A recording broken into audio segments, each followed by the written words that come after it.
The next stage is the padding foam. Again, if you configured it while buying your Redline Good steering wheel cover. If not, skip to the next chapter.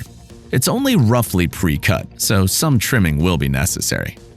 Since you'll stretch the foam while applying it, it was cut with an overage so that you have room to grab with your fingers. The extra play in the material supports the process of applying it because you can more easily stretch it in all directions. Start at the sections with the spokes. They will serve as guides for proper alignment. Pieces of foam replicate leather panels. They meet at the seams, thus you can use the grooves to help you align them on the wheel. Remove the backing and apply the respective piece of foam to the outer surface of the wheel. Stretch the piece between the grooves, press it to the wheel, and close it towards the inside with a small overlap. Spokes will be a bit tricky. First, press the foam on the front of the spoke and then massage it along the sides towards the back side of the wheel. This stretches the foam evenly without wrinkles or bulges. Do not stretch the foam too hard, it won't adhere properly.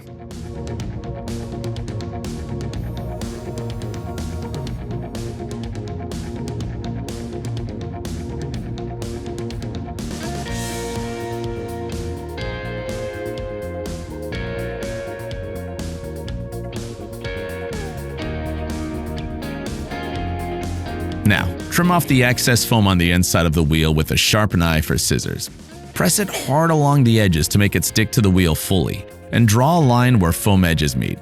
It's easy to see where that line needs to be. Cut along this line to trim both layers evenly. This is best done with a sharp knife, like a retractable blade.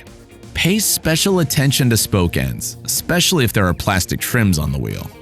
If so, trim the padding approximately 1/16 of an inch, 1 millimeter shorter so that there's clearance for leather. We recommend scissors.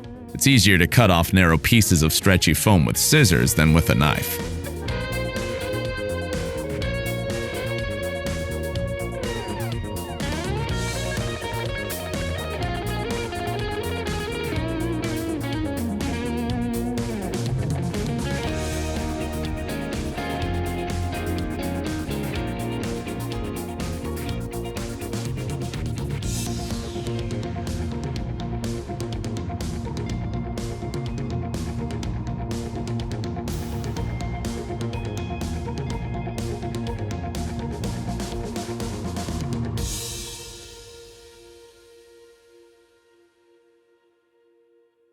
Once the foam is trimmed, start lacing the cover on the wheel.